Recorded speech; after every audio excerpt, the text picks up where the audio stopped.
La visión de Andrés Oppenheimer.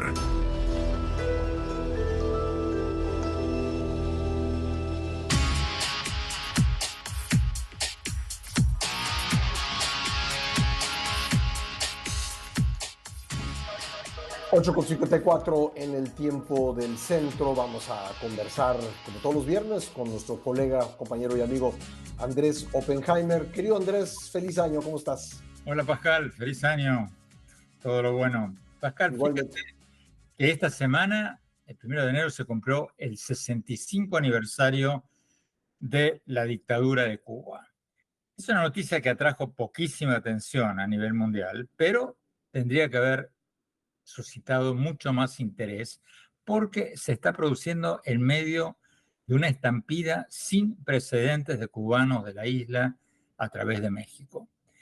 Fíjate datos de la Agencia de Aduanas y Patrulla Fronteriza de Estados Unidos. Hay un número récord de cubanos que han cruzado la frontera de Estados Unidos en los últimos 2 años fiscales. Casi 425.000 cubanos fueron interceptados mientras intentaban cruzar la frontera desde México en los últimos 2 años. Y si a eso, Pascal, le sumamos los que entraron legalmente a Estados Unidos, o sea, por reunificación familiar o por otros programas de inmigración legal, la cifra llega a 562.000 cubanos en los últimos 2 años.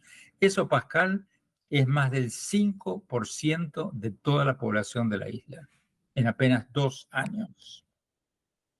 Ahora, ¿qué tan...? Porque ha habido épocas en que la migración o la posibilidad de salir de Cuba ha estado muy restringida. ¿Qué tantas facilidades tienen hoy en día los cubanos para migrar? Bueno, hay un corredor por Nicaragua. El gobierno, la dictadura de Nicaragua, como tú sabes, es muy aliada de Cuba y les permite una especie de válvula de escape al gobierno cubano para que los cubanos vayan a Nicaragua con visas normales y de ahí crucen a México y a Estados Unidos. Ahora, tú me preguntarás, Pascal, ¿por qué? ¿Por qué de repente tantos cubanos están yendo de la isla? Y yo te diría por 2 motivos. Primero, porque hay una crisis económica impresionante. Como tú sabes, la dictadura de Cuba es uno de los pocos países del mundo que no dan a conocer cifras de pobreza. Si tú buscas ahora cifras de pobreza en Cuba, del Banco Mundial, del Fondo Monetario, de la CEPAL, de quien quiera, no la vas a encontrar porque no la dan. Pero grupos no gubernamentales como el Observatorio Cubano de Derechos Humanos, con sede en Madrid, estiman que la pobreza en Cuba es de más del 88% de la población. Y eso va de mal en peor.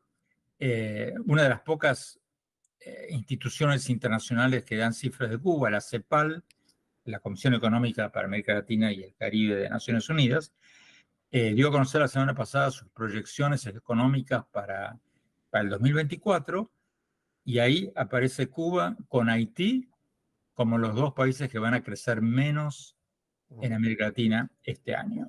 De hecho, hemos estado viendo en redes sociales imágenes de la falta de transporte público en La Habana que recuerdan pues las escenas del llamado periodo especial. Sí, fíjate Pascal, el salario mínimo en Cuba es de $7.50 al mes, al, Increíble, al increíble. precio del mercado negro, que es el que los cubanos usan para sus transacciones diarias. Sí. Y hablaba con una persona que venía de la isla hace poco y me decía que un paquete de huevos, de 30 huevos en Cuba, cuesta el equivalente a 2 salarios mínimos.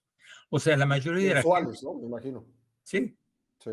o sea, la mayoría de la gente, Pascal, en Cuba vive de las remesas de sus familiares en Miami o en Madrid o en México, pero lo cierto es que la así llamada Revolución Cubana ha sido un desastre monumental. Pasaron 65 años, la gente huye despavorida y la gran pregunta, Pascal, es por qué algunos políticos, algunos presidentes, como por ejemplo el presidente López Obrador, siguen hablando de Cuba como si fuera una maravilla, ¿no? Tú recordarás que el año pasado el presidente López Obrador dijo que Cuba está como para irse a vivir allá.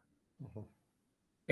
Bueno, el 5% de la población se acaba de ir en los últimos 2 años.